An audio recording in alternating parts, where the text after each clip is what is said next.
नमस्कार. हिंदू पौराणिक कथांमध्ये ना अशी एक कथा आहे जी नेहमीच आपलं कुतूहल जागवते आणि ती म्हणजे भगवान विष्णूंचा बुद्धावतार. चला तर मग आज या आकर्षक कथेमागील रहस्य उलगडूया. हा प्रश्न खरं तर अनेकांच्या मनात येतो, नाही का, की बौद्ध धर्माचे संस्थापक हिंदू देवता कसे काय असू शकतात. हेच तर या कथेला खूप इंटरेस्टिंग बनवतं. चला याच प्रश्नाचं उत्तर शोधायला सुरुवात करूया. तर ही कथा सुरू होते अशा काळात जेव्हा सगळं जग एका मोठ्या गोंधळात सापडलं होतं. सगळीकडे अशांतता होती आणि लोकांना योग्य मार्ग कोणता हेच कळत नव्हतं. एका वैश्विक संकटाचीच ही वेळ होती. तर झालं असं की त्या काळात परिस्थिती खूपच बिघडली होती. म्हणजे जे पुजारी होते ते एकदम लोभी झाले होते. पशुबळी तर इतके वाढले होते की त्याला काही हिशोबच नव्हता. आणि सगळ्यात महत्त्वाचं म्हणजे खरं अध्यात्म काय असतं याचा लोकांना विसर पडला होता. इतकंच नाही तर असुर लोक वेदांसारख्या पवित्र ग्रंथांचा गैरवापर करून स्वतःसाठी विध्वंसक शक्ती मिळवत होते. सगळा गोंधळच होता. आता बघा, परिस्थिती इतकी हाताबाहेर गेली होती की साध्या मानवी प्रयत्नांनी ती सुधारणं शक्यच नव्हतं. आता गरज होती एका दैवी शक्तीची, जी पृथ्वीवर येऊन हे सगळं संतुलन परत आणू शकेल. आणि मग याच समस्येवर उपाय म्हणून भगवान विष्णूंनी राजकुमार सिद्धार्थच्या रूपात जन्म घेतला. इथूनच आपल्या कथेला एक नवी, निर्णायक दिशा मिळाली. पौराणिक कथेनुसार हा काही सामान्य जन्म नव्हता. कपिलवस्तूमध्ये राजा शुद्धोधन आणि राणी माया यांच्या पोटी जन्माला आलेले सिद्धार्थ, त्यांच्या स्वभावात जन्मापासूनच एक विलक्षण करुणा आणि शांतता होती, जी त्यांच्या दैवी असण्याची जणू साक्षच देत होती. हे त्यांच्या बालपणीच दिसायला लागलं होतं.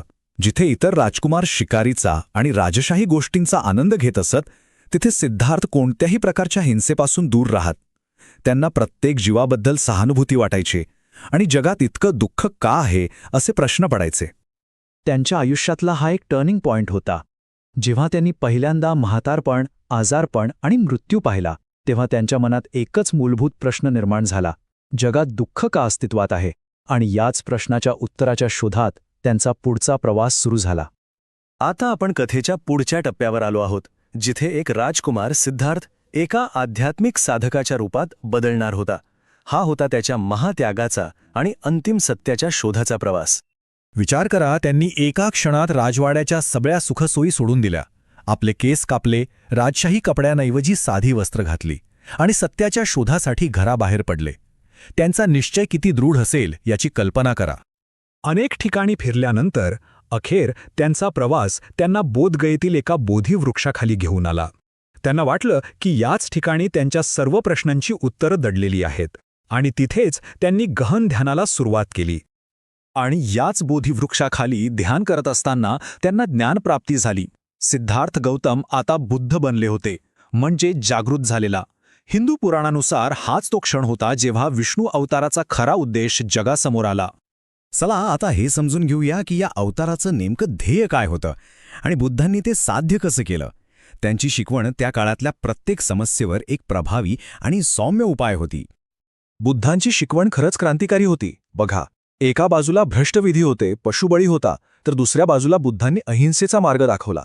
जिथे लोक बाह्यशक्ती मिळवण्याच्या मागे होते, तिथे त्यांनी आंतरिक सत्यावर लक्ष केंद्रित करायला सांगितलं आणि अंधश्रद्धेऐवजी सर्वांप्रती करुणा हाच खरा धर्म आहे हे शिकवलं. भागवत पुराणात तर एक श्लोक आहे जो या अवतारामागचा हेतू अगदी स्पष्ट करतो. त्यात म्हटलंय की जे लोक देवांचा द्वेष करतात आणि वेदांचा गैरवापर करतात, त्यांना भ्रमित करण्यासाठी मी बुद्धाच्या रूपात प्रकट होईन. आता यामागची स्ट्रॅटेजी पहा, किती हुशारीची होती. असुरांशी थेट संघर्ष करण्याऐवजी त्यांना त्यांच्या शक्तीच्या मूळ स्रोतापासूनच तोडून टाकायचं. आणि हा स्रोत काय होता, तर ते चुकीचे वैदिक विधी.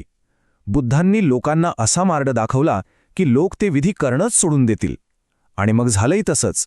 अधर्मी लोकांनी तो नवा मार्ग स्वीकारला आणि त्यांची शक्ती आपोआपच कमी झाली.